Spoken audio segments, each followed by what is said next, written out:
applaudit très très fort cette contribution signée Ricardo Zama. Nous allons maintenant, et avec votre accord, entrer dans le vif du sujet. Il a pour lui son charisme. C'est une fierté planétaire. Il porte en lui un projet et avec ce projet, il a su s'entourer d'experts en management. Pour vous, acclamons pour la présentation de son projet Renaissance, votre fils, votre frère, notre légende, Didier Drogba.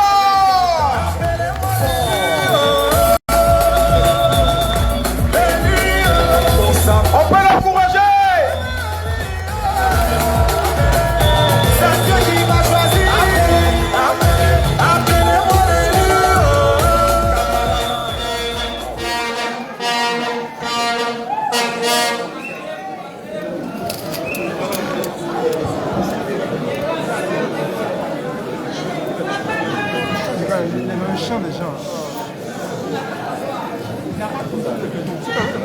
Dans le champ.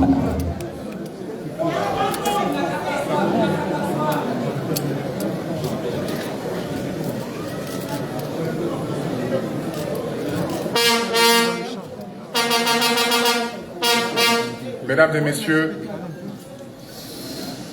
honorables invités, chers amis de la presse, bonjour.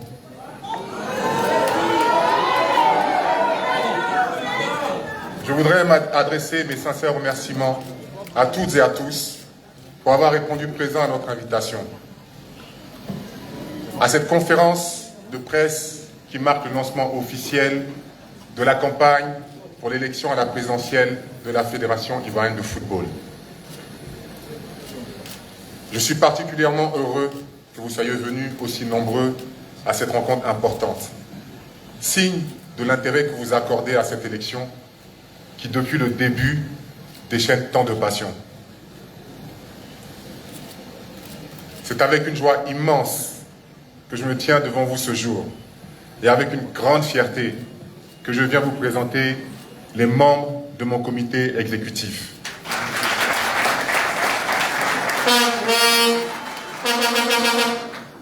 Ces femmes et hommes de grande qualité que j'ai eu l'opportunité de coopter personnellement et qui ont, soit dit en passant, librement choisi de m'apporter leur soutien à titre personnel.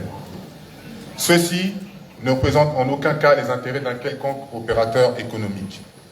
Les valeurs communes qui nous rassemblent et autour desquelles s'articule le projet Renaissance sont l'engagement, l'ambition et l'innovation.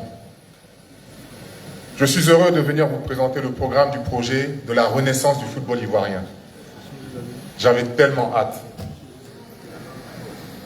J'ai observé avec beaucoup d'attention l'engouement que suscite ma candidature depuis le départ.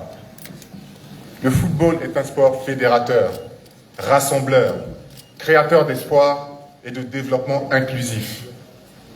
Ainsi, l'ensemble de la population se sent naturellement investi du sujet. Comment peut-on s'étonner face à cette implication de femmes et hommes, jeunes, moins jeunes, sans distinction? Le football nous concerne toutes et tous. Et il me revient souvent que l'on s'étonne que le débat se passe sur les réseaux sociaux. Mais ne sommes-nous pas dans l'ère même du digital et des réseaux sociaux? Ce sont des lucarnes. Ce sont des lucarnes modernes accessibles à tous, à la disposition de la jeunesse africaine et qui, à mon sens, sont utilisées légitimement, dès lors que l'on reste dans le respect des règles, dans le débat d'idées et non de personnes. Il est inédit dans l'histoire des élections de la Fédération ivoirienne de football que l'ensemble des Ivoiriens se sentent impliqués ainsi et je m'en réjouis. Il est plus que temps que l'institution évolue dans le sens de la transparence, de la bonne gouvernance, de la modernité des process, afin que l'ensemble des acteurs puissent bénéficier de ce qui leur revient dans le but de la performance. À l'image du dit engagement et engouement populaire, ma candidature est celle de l'unité, de la vérité, et elle est celle des acteurs, de toutes et de tous. Merci.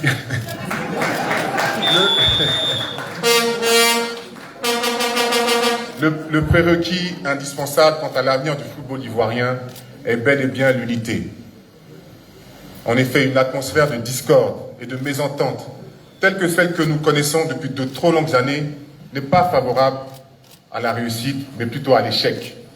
Et je veux unir et réunir autour de valeurs de paix, de travail, des valeurs fondamentales du sport et du football en particulier. C'est un sport d'équipe et de fédération, sans mauvais jeu de mots bien sûr, et c'est dans ce sens que je souhaite œuvrer.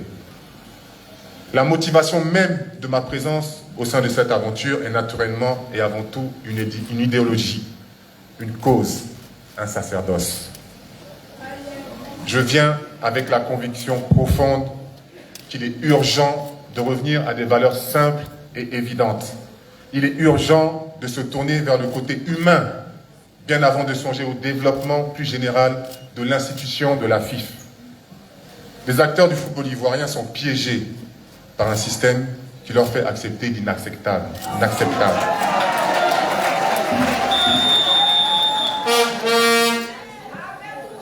Et ce sont leurs dignités, leurs droits, leurs perspectives et leurs avenirs qui sont conditionnés et bafoués.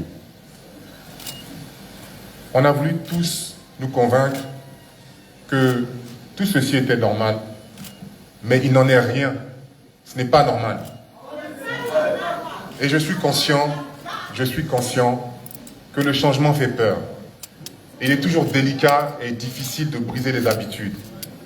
Mais lorsqu'on parvient à un éveil des consciences, il est ensuite aisé de s'habituer à vivre mieux et à se conformer à ce qui est juste.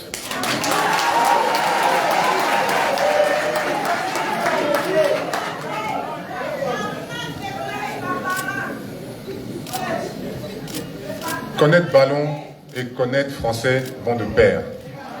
Merci. Je continue en disant que je suis aujourd'hui candidat pour rendre justice à l'ensemble des acteurs du football, même à ceux qui ont été instrumentalisés contre moi, contre le projet de la Renaissance, contre eux-mêmes. Pourtant, le programme Renaissance s'articule avant tout autour du bien-être des acteurs sans lesquels le football ne saurait exister.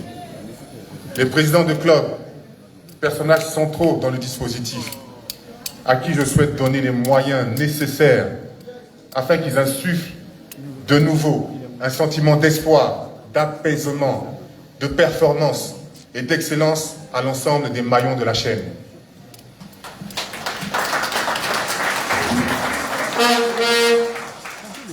Les joueurs, nos jeunes frères et sœurs, qui peinent à retrouver espoir et dont toute perspective d'avenir est remise en question. Les entraîneurs avec qui j'ai échangé hier, qui manquent de moyens, d'infrastructures, de formation. Les médecins qui sont démunis d'outils pour soutenir nos joueurs. Et enfin les arbitres, pour répéter mon grand frère Ricardo Zama, qui ne perçoivent plus réellement ou de réelle rémunération. Alors les piliers stratégiques à développer dès ma prise de fonction sont les suivants. Les acteurs en premier lieu. Il est primordial, avant toute chose, de s'atteler à revoir leur statut, œuvrer à la mise en place de programmes d'accompagnement, de formation et de modernisation des clubs.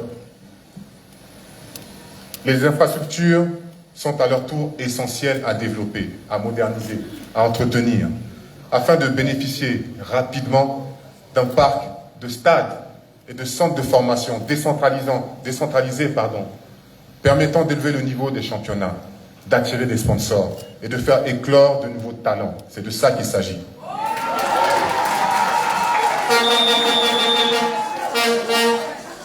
Le cadre légal et l'économie de l'industrie est un point important, puisque le secteur évolue et les textes ne sont pas suffisamment mis à jour. Il faut les réformer en profondeur et de façon plus régulière afin qu'ils soient adaptés aux réalités actuelles et qu'ils épousent une vision prospère de l'avenir du football. Les formations, qui sont l'essence même du développement, et donc évidemment de l'industrie du football, seront omniprésentes à chaque étape du processus. L'ensemble des acteurs doivent bénéficier de façon continue. Pour ce faire, je suis déjà accompagné par de grands professionnels ivoiriens et internationaux qui sont à notre disposition pour nous donner tous les outils nécessaires afin de nous moderniser davantage. En ce point, je souhaite apporter un aspect inédit. Je tiens particulièrement à ce que la presse ivoirienne puisse bénéficier, elle aussi, de formation.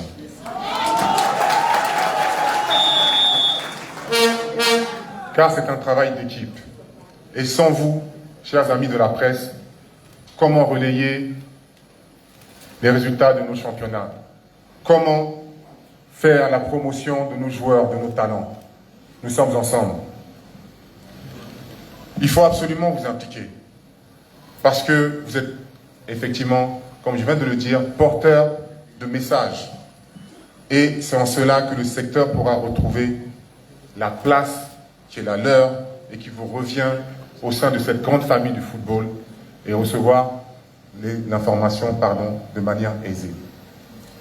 Pour ceci, des outils modernes seront mis à votre disposition.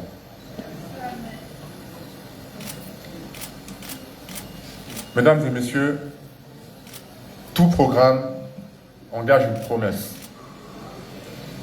Et c'est de façon solennelle que je me tiens ici, afin de réaffirmer celle que je compte tenir dès mon élection.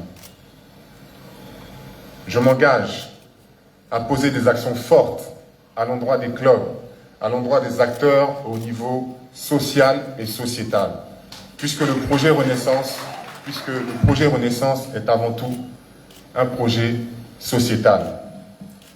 Pour les clubs, je me suis donné les moyens de très rapidement pouvoir augmenter drastiquement les subventions, passant de 75 à 150 millions pour les clubs de Ligue 1,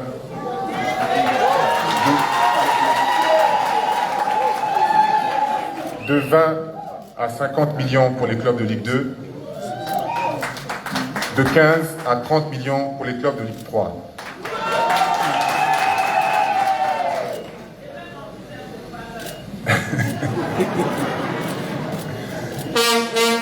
Ceci leur permettra d'être réellement autonomes et de pouvoir fonctionner correctement avant même que de nouveaux avantages liés aux sponsors et autres leviers leur soient mis à disposition. Je voudrais rajouter aussi que des changements seront apportés dans les mois à venir, dans les années à venir, pour que le championnat de Ligue 1 puisse passer de 14 à 16, voire 18 clubs dans l'avenir, que la promotion de la deuxième division à la première division et de la troisième division à la deuxième division se fasse au mérite en participant à des play-offs, ce qui va donner beaucoup d'animation dans notre pays.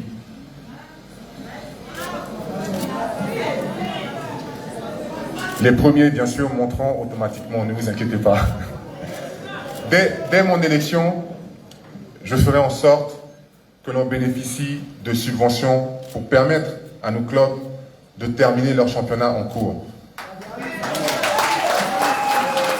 Je me suis engagé à doter chaque club, toutes ligues confondues, de cars pour leurs équipes.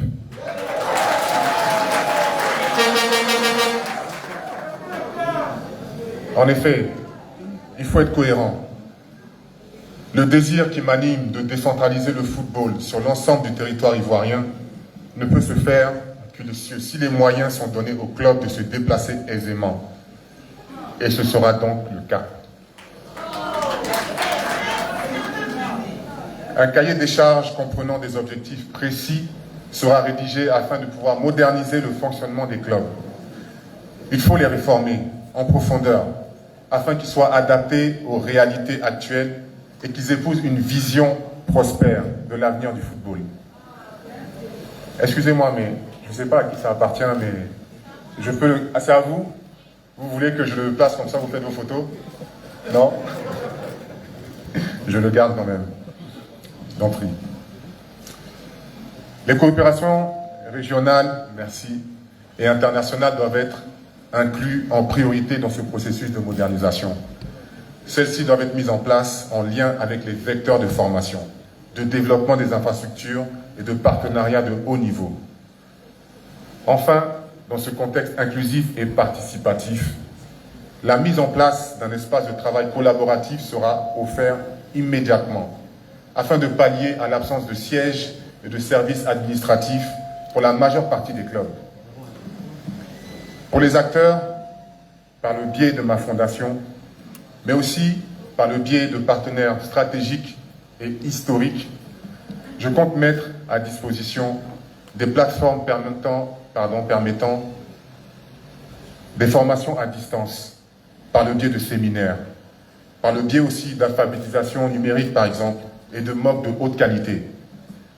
Cela permettra aux joueurs et acteurs en général de pouvoir préparer sereinement leur après-carrière. On n'en parle pas beaucoup, mais c'est très important l'après-carrière. Et je suis très engagé dans la parité des genres. Le monde évolue considérablement dans ce sens. Et la place des femmes est centrale dans le développement de tout projet.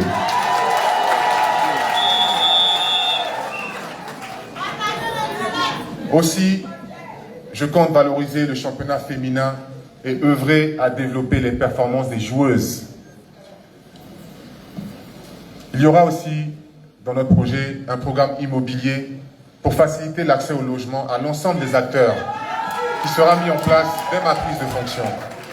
J'ai déjà à mes côtés et présents dans la salle des partenaires concrets qui sont prêts à travailler avec nous dans ce sens. L'assurance maladie devra être effective immédiatement. Et enfin, un programme d'investissement est en cours de rédaction afin de permettre aux acteurs, notamment aux joueurs et aux joueuses, de préparer leur reconversion. Je prends par exemple l'investissement commun agro-pastoral. Honorables invités, mesdames et messieurs, chers amis de la presse, à ce stade de mon propos, je tiens à vous réitérer tout mon engagement fraternel, toute ma détermination à accompagner humblement le football ivoirien vers de nouvelles heures de gloire. La Côte d'Ivoire est une grande nation et nous sommes depuis plusieurs années dans un processus de développement et d'émergence. Il est urgent que le football, vitrine incontournable de notre drapeau, soit à la hauteur des ambitions économiques et sociales de notre pays. Le football, au-delà de sa dimension sociale, est un outil puissant de développement et une lucarne forte de publicité pour notre patrie. Ensemble, tous ensemble, remettons-nous au travail humblement, dans un souci commun d'excellence et de performance, afin que les générations qui nous succèdent puissent retrouver l'espoir et les valeurs de fraternité, de courage, de bienveillance et de travail. Je vous remercie.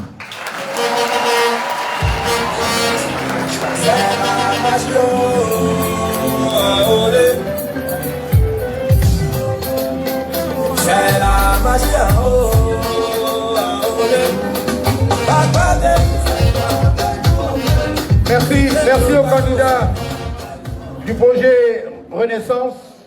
Nous allons maintenant passer à la phase questions-réponses. Et nous allons inviter aux côtés du candidat Didier Drogba, le président Koné Abdoulaye et M. Paul Ledjou pour l'assister. Voilà. Et permettre à nos journalistes, grâce aux échanges, d'avoir réponse à leurs préoccupations. Vous serez gentil de citer vos organes et non afin, bien sûr, de pouvoir fixer les différentes contributions. Vous pouvez vous asseoir, voilà, merci beaucoup. Est-ce que nos journalistes sont équipés de micro-baladeurs? Il faut en prendre un, voilà, on va prendre un ici, laisser un au candidat. Voilà. Paul, ton micro, tu l'as? Ok, c'est bon, ça marche. Voilà. Alors, la dynamique est lancée. Questions, réponses aux candidats. À vous, c'est parti.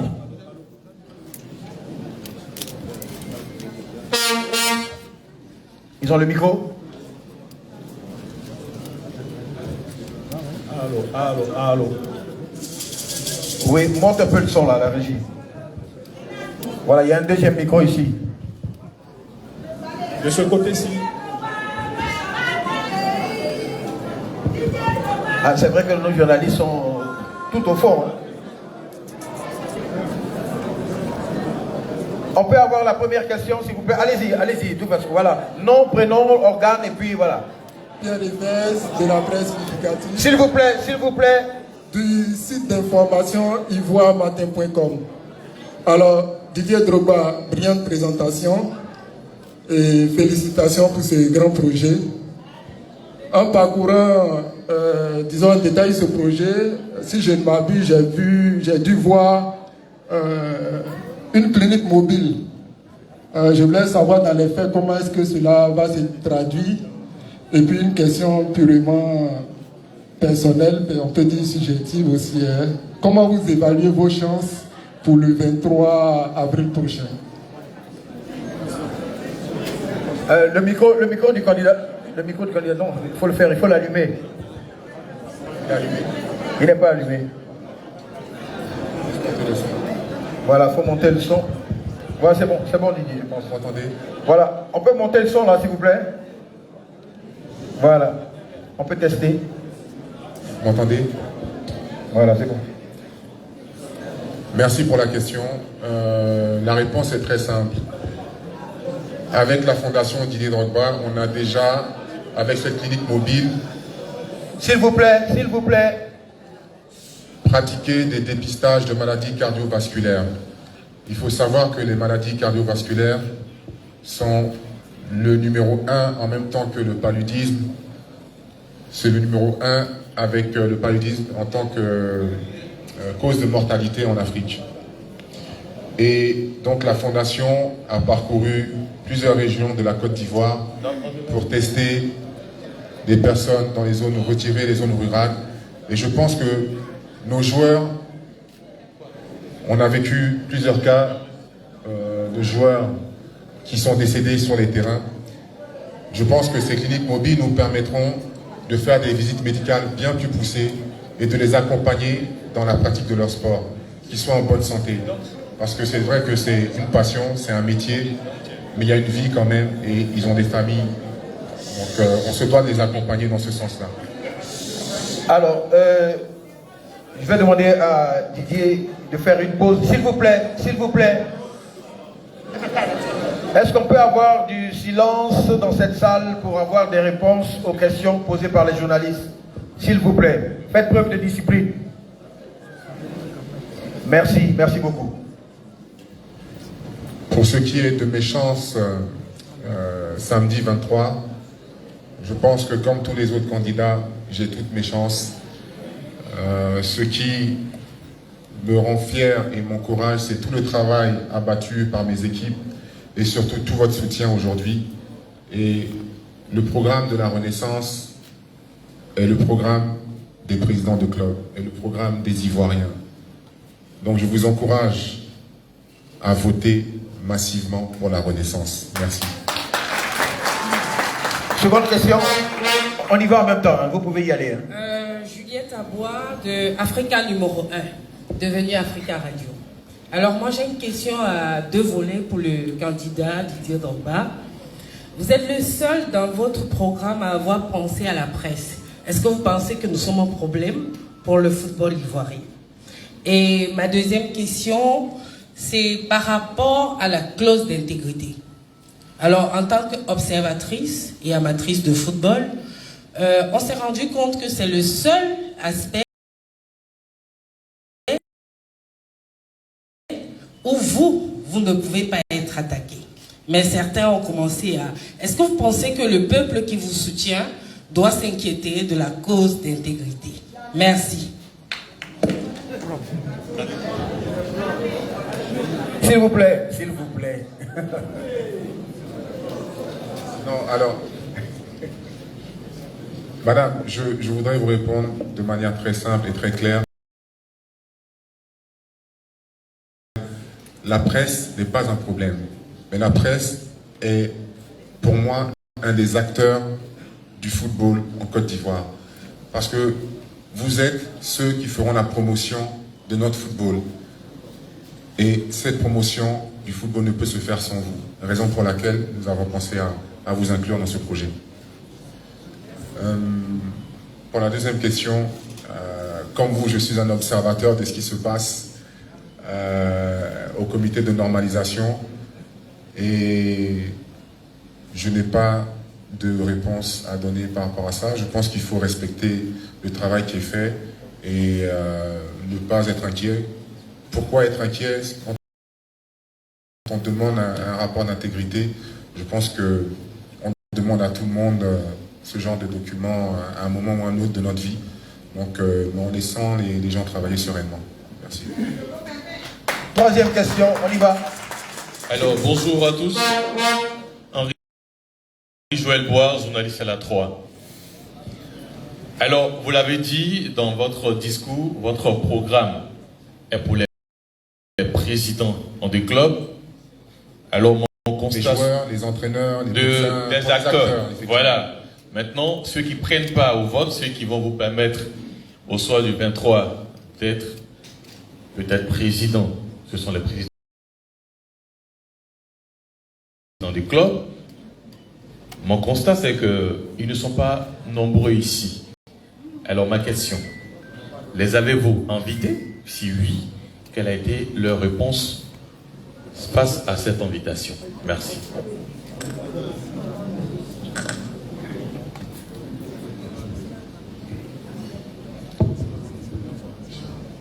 Les présidents de clubs ont été invités à cette cérémonie.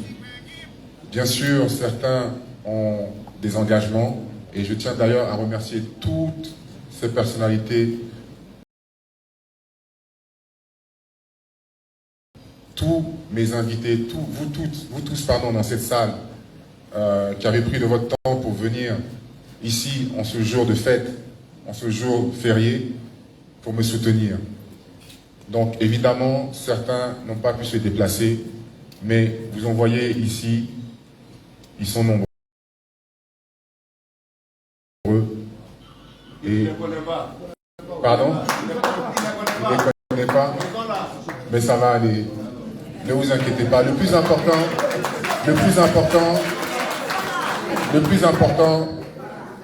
c'est vrai, le plus important n'est pas leur présence aujourd'hui. Mais c'est l'acte qu'ils vont poser vendredi, samedi, pardon. Merci. Merci. Question? Il y a un micro, le micro derrière n'est pas ouvert. Vous êtes deux en fait. Allez-y monsieur là-bas. Cher ami, essaie de voir si ton micro est allumé. Ouais, vas-y, tu as plus de chance que... Vas-y. Plus de chance que lui. Oui, vas-y. C'est éclatant, là. J'ai parcouru un peu... Non, votre nom et prénom et tout. Non. Je suis allé demander à Abidjan Sport.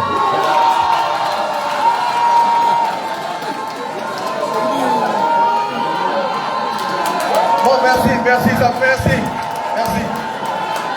J'ai eu, s'il vous plaît. J'ai eu tort de demander, bon, je suis allé, vas-y. On sait tous que l'un des problèmes du football ivoirien, ce sont les infrastructures. Et là, je vois que vous parlez de la modération de nouvelles infrastructures. On a entendu parler aussi de stade, etc. Et c'est un rêve, que c'est impossible. Mais comment le candidat Didier Drogba compte faire ces infrastructures-là? Parce que pour jouer au football, il faut des infrastructures. Effectivement, pour jouer au football, il faut des infrastructures. Et ça a été bien dit par Ricardo Zama.